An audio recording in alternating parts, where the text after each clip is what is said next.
السلام عليكم ورحمة الله وبركاته. الحمد لله رب العالمين والعاقبة للمتقين والصلاة والسلام على أشرف المخلوقين وعلى آله وصحبه أجمعين أما بعد. യജമാനനായ തമ്പുരാൻ ഈ പരിശുദ്ധമായ റമളാനിനെ അവൻ്റെ കോടതിയിൽ അനുകൂലമായി സാക്ഷി നിന്ന് നമ്മളെ രക്ഷപ്പെടുത്തുന്ന റമളാനായിട്ട് അള്ളാഹു നമ്മളിൽ നിന്ന് സ്വീകരിക്കുമാറാകട്ടെ. ശുദ്ധ റമളാനിൻ്റെ ഗുഡ് സർട്ടിഫിക്കറ്റ് ഇല്ലാതെ നമുക്കാർക്കും രക്ഷപ്പെടാൻ പറ്റില്ലല്ലോ. അതുകൊണ്ടല്ലേ നമ്മളൊക്കെ പ്രാർത്ഥിക്കുന്നത്, അല്ലാഹുമ്മ ജഅൽ ഹാദ ശഹ്റ ശരീഫ റമളാന ഷാഹിദൻ ലനാ ലാ ഷാഹിദൻ അലൈന. ശുദ്ധ റമളാനിൻ്റെ പൊന്നമ്പളി ആകാശത്ത് ദൃശ്യമായ ആ രാത്രി മുതൽ മുസ്ലിം സമുദായം ലോകത്തിൻ്റെ അഷ്ടദിക്കുകളും പ്രാർത്ഥിച്ചു കൊണ്ടിരിക്കുകയാണ്, അല്ലാഹുമ്മ ജഅൽ ഹാദ ശഹ്റ ശരീഫ റമളാന ഷാഹിദൻ ലനാ. പടച്ചവനെ, നിൻ്റെ കോടതിയിൽ ഈ റമളാനിനെ എനിക്ക് അനുകൂലമായി സാക്ഷി നിർത്തണം, പ്രതികൂലമാക്കല്ല തമ്പുരാനെ. അള്ളാഹു അനുകൂലമായി സാക്ഷി നിർത്തുന്നവരിൽ നമ്മളെപ്പെടുത്തി അനുഗ്രഹിക്കുമാറാകട്ടെ. അപ്പോൾ നമ്മളെ നോമ്പ്, നമ്മൾ ഈ ചെയ്യുന്ന സുഹൃതങ്ങൾ, അള്ളാഹു ധാരാളം സുഹൃതങ്ങൾ ചെയ്യാൻ അള്ളാഹു നമുക്ക് തൗഫീക്ക് ചെയ്യട്ടെ. ഒന്നിനിക്ക് 70 എന്നാണ് അള്ളാഹു പറഞ്ഞത്. ഒരു റക്അത്ത് നിസ്കരിച്ചാൽ 70 റക്അത്തിൻ്റെ പ്രതിഫലം, ഒരു ഫർള് ചെയ്യുമ്പോൾ 70 ഫർളിൻ്റെ പ്രതിഫലം, ഒരു നോമ്പിനിക്ക് 70 നോമ്പിൻ്റെ പ്രതിഫലം. 1 രൂപ അള്ളാഹുവിൻ്റെ മാർഗത്തിൽ ദാനം കൊടുത്താൽ 70 രൂപ അല്ല 700 രൂപ അല്ല 7000 രൂപ. ഒരു പക്ഷേ പടച്ചവൻ ഉദ്ദേശിക്കുന്നവർക്ക് 7000, 70,000, 7 ലക്ഷം. അതിൻ്റെ വ്യാപ്തി എത്രയെന്ന് എനിക്കിപ്പോൾ വർണ്ണിച്ചു തീർക്കാൻ സാധ്യമല്ല. അള്ളാഹു ഓരോരുത്തരുടെയും ഹൃദയം നോക്കിയിട്ട് അവർക്ക് വലിയ വലിയ പ്രതിഫലങ്ങൾ നൽകുമെന്ന് പടച്ച തമ്പുരാൻ വളരെ വ്യക്തമായി അവിടുന്ന് പഠിപ്പിക്കുന്നുണ്ട്. അപ്പോൾ ഇതൊക്കെ, ഈ പ്രതിഫലമൊക്കെ പടച്ചവൻ നമുക്ക് തരണമെങ്കിൽ നമ്മൾ തഖ്വയുള്ളവരാകണം, ജീവിതത്തിൽ സൂക്ഷ്മതയുള്ളവരാകണം. ഞാൻ കാണുന്ന കാഴ്ച എൻ്റെ റബ്ബിന് പൊരുത്തപ്പെട്ടതാണോ? എൻ്റെ കൈകൊണ്ട് ചെയ്യുന്ന പ്രവൃത്തി എൻ്റെ റബ്ബ് ഇഷ്ടപ്പെടുമോ? ഒരു ഭയം. ഇതാണ് തഖ്വ. ഞാൻ എൻ്റെ നാക്കുകൊണ്ട് സംസാരിച്ചത് എൻ്റെ റബ്ബിന് പൊരുത്തമുള്ളതാകുമോ? ഇതാണ് തഖ്വ. ഒരു സംസാരിക്കുമ്പോഴും നോക്കുമ്പോഴും കാണുമ്പോഴും ചെയ്യുമ്പോഴും എന്നെ ആര് കാണുന്നില്ലെങ്കിലും എൻ്റെ റബ്ബെന്നെ കാണുന്നുണ്ട്. എനിക്ക് വെള്ളം തരുന്ന റബ്ബ്, എനിക്ക് ഭക്ഷണം തരുന്ന റബ്ബ്, എനിക്ക് ഇന്ന് വരെ ഓക്സിജൻ തന്ന റബ്ബ്, ആരോഗ്യം തന്ന തമ്പുരാൻ, എനിക്ക് മക്കളെ തന്ന റബ്ബ്, എനിക്ക് ഭാര്യയെ തന്ന റബ്ബ്, എനിക്ക് ഭർത്താവിനെ തന്ന റബ്ബ്, എനിക്ക് ജീവിതത്തിൽ എല്ലാ സുഖങ്ങളും തന്ന റബ്ബ്. ഞാൻ എൻ്റെ ഉമ്മച്ചിയുടെ വയറ്റിൽ നിന്ന് വരുമ്പോൾ ഞാനൊരു നൂല് പോലും എൻ്റേതായിട്ട് ഞാൻ കൊണ്ടുവന്നില്ല.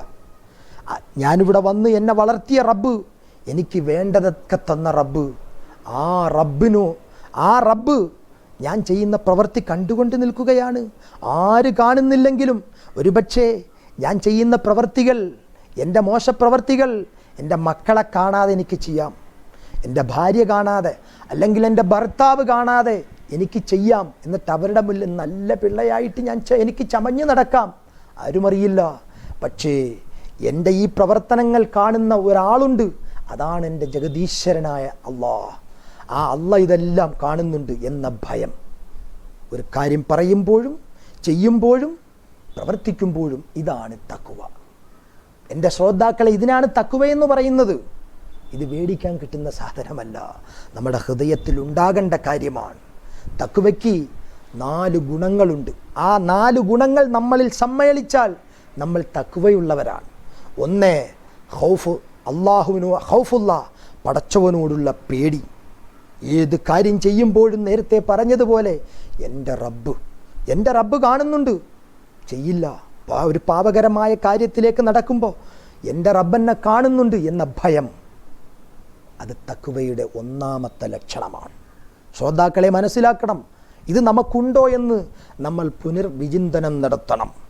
2ാമതായിട്ട് അള്ളാഹുവിനെ ഓർത്ത് കരയൽ.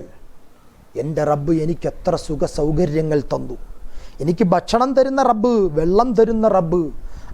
ഭക്ഷണവും വെള്ളവും കിട്ടിയിട്ട് കാര്യമില്ല, അതൊക്കെ പുജിക്കാനും കുടിക്കാനും എനിക്ക് തൗഫീക്ക് തന്ന എൻ്റെ തമ്പുരാൻ. എത്രയോ ആളുകൾ ഭക്ഷണമുണ്ടായിട്ടത് കഴിക്കാൻ സാധിക്കാതെ വ്യസനിക്കുന്നവർ നമ്മുടെ ഇടയിലില്ലേ, നമ്മുടെ സമൂഹത്തിലില്ലേ? അതൊക്കെ വെച്ച് നോക്കുമ്പോൾ എൻ്റെ റബ്ബ് എനിക്ക് ഭക്ഷണം തന്നു, അത് കഴിക്കാനുള്ള തൗഫീക്ക് തന്നു, എനിക്ക് വെള്ളം തരുന്നു, കുടിക്കാനുള്ള തൗഫീക്ക് തരുന്നു, എനിക്ക് നല്ല ആരോഗ്യം തന്നു. എത്രയോ ആളുകൾ ഹോസ്പിറ്റലിൻ്റെ വരാന്തകളിൽ സുഖമില്ലാതെ ഒന്ന് എഴുന്നേറ്റ് നിൽക്കാൻ പോലും സാധിക്കാതെ നമ്മുടെ പ്രിയപ്പെട്ട സഹോദരങ്ങൾ ഹോസ്പിറ്റലിൻ്റെ വരാന്തകളിൽ കഴിച്ചു കൂട്ടുമ്പോൾ നമുക്കതൊന്നും തന്നില്ല. യജമാനൻ നമുക്ക് നല്ല ആരോഗ്യം തന്നു. ആ റബ്ബിനെ കുറിച്ചൊന്ന് ഓർത്ത് കരയേണ്ട മാസമാണ് ഈ റമളാൻ. ഒന്ന് കണ്ണുനീര് വരണം ആ പടച്ചവനിലേക്ക്. അശ്ഹദു അല്ലാ ഇലാഹ ഇല്ലല്ലാഹ് അസ്തഗ്ഫിറുല്ലാഹ് അസ്അലുക്കൽ ജന്ന വഅഊദു ബിക മിനന്നാർ എന്ന് നമ്മൾ പ്രാർത്ഥിക്കുമ്പോൾ എൻ്റെ പ്രിയപ്പെട്ടവരെ കണ്ണ് നനയണം, കണ്ണുനീര് വരണം. ഇതിനു വേണ്ടി അള്ളാഹുവിൻ്റെ വിഷയത്തിൽ നമ്മൾ കരയണം. അങ്ങനെ കരയുന്ന കണ്ണിൻ്റെ പ്രത്യേകത എന്തെന്ന് നിങ്ങൾക്കറിയുമോ? അഷ്റഫുൽ ഖൽഖ് പറഞ്ഞു, ആ കണ്ണിൻ്റെ ഉടമ നരകം കാണൂല. ആ കണ്ണിൻ്റെ ഉടമ നരകം കാണൂല. പടച്ചവനെ ഓർത്ത് കരഞ്ഞ കണ്ണ്, ആ കണ്ണിന്, ആ കണ്ണുനീർ തുള്ളിക്ക് വലിയ പവറാണുള്ളത്. നരകത്തിൻ്റെ ഭീകരമായ തീയെ കെടുത്തിക്കളയാൻ ആ കണ്ണുനീർ തുള്ളിക്ക് സാധിക്കും. പ്രിയപ്പെട്ടവരെ ഓർക്കുക, മനസ്സിലാക്കുക. അപ്പം പടച്ചവനെ ഓർത്ത് കരഞ്ഞവൻ, ആ കരയണം. അത് തഖ്വയുടെ ലക്ഷണമാണ്. നമുക്ക് പടച്ചവനെ ഓർത്തിട്ട് കരച്ചിൽ വരുന്നില്ലെങ്കിൽ നമ്മൾ വിധിയെഴുതിക്കൊള്ളണം.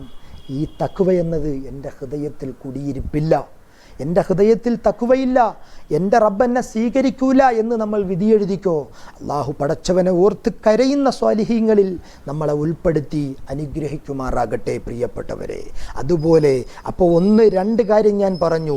മൂന്നാമതായി അള്ളാഹുവിൻ്റെ മാർഗത്തിൽ ചെലവഴിക്കാൻ മടിയില്ലാതിരിക്കുക. പടച്ചവൻ്റെ വിഷയത്തിൽ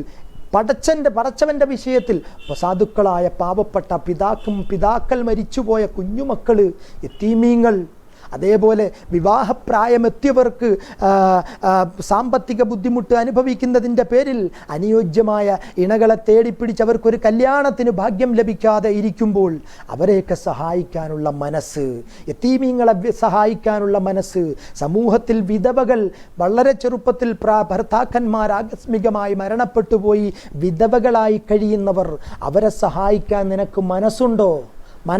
യാതൊരു സമ്മർദ്ദവുമില്ലാതെ ഇവരെയൊക്കെ സഹായിക്കണം, എൻ്റെ ബാധ്യതയാണ്, എനിക്ക് കഴിവുണ്ടെങ്കിൽ എനിക്ക് സഹായിക്കൽ ബാധ്യതയാണെന്ന് നല്ല ചിന്ത നിനക്കുണ്ടോ? എങ്കിൽ പ്രിയപ്പെട്ടവരെ, ഇത് തഖ്വയാണ്. അള്ളാഹു അങ്ങനെ തഖ്വയുള്ളവരിൽ നമ്മളെ ഉൾപ്പെടുത്തി അനുഗ്രഹിക്കുമാറാകട്ടെ. ഇതൊക്കെ തഖ്വയുടെ ലക്ഷണങ്ങളാണ്. 3 ഗുണമാണ് ഇപ്പോൾ ഞാൻ നിങ്ങളോട് പറഞ്ഞത്. 4ാമത്തെ ഗുണം, അള്ളാഹുവിൻ്റെ പള്ളികളിൽ നിന്ന് ഹയ്യ അലസ്സലാ, പടച്ചവൻ്റെ വിളി കേട്ടാൽ അവിടെ പിന്നെ കച്ചവടം സ്റ്റോപ്പ്. എത്ര വലിയ തിരക്കുണ്ടെങ്കിലും അവിടെ എൻ്റെ പടച്ചവൻ എന്നെ വിളിച്ചു, പള്ളിയിൽ നിന്ന് വിളിച്ചു, ഹയ്യ അലസ്സലാ, അപ്പം തന്നെ സ്റ്റോപ്പ് ചെയ്യുന്നു, ഓടുകയാണ്, അദ്ദേഹം പോവുകയാണ് പള്ളിയിലേക്ക്, നിസ്കാരത്തിലേക്ക്. ഇത് തഖ്വയുടെ 4ാമത്തെ ഗുണമാണ്. ഇത് നമ്മളിൽ ഉണ്ടോ എന്ന് എൻ്റെ ക്ലാസ് ശ്രവിച്ച ഓരോരുത്തരും ആത്മപരിശോധന നടത്തണമെന്ന് എന്നെ ശ്രവിച്ച എൻ്റെ പ്രിയപ്പെട്ട സഹപ്രവർത്തകർക്ക്, സഹപാഠികൾക്ക്, അവരോടൊക്കെ അവരുടെ സ്മൃതി പദങ്ങളിലേക്ക് ഇത് ഞാൻ നൽകിക്കൊണ്ട് ദുആവസിയത്തോടുകൂടി ഞാൻ എൻ്റെ ക്ലാസ് അവസാനിപ്പിക്കുകയാണ്. വാഖിറു ദഅവതി അനിൽ ഹംദുലില്ലാഹി റബ്ബിൽ ആലമീൻ. അസ്സലാമു അലൈക്കും വറഹ്മത്തുള്ളാഹി വബറകാതുഹു.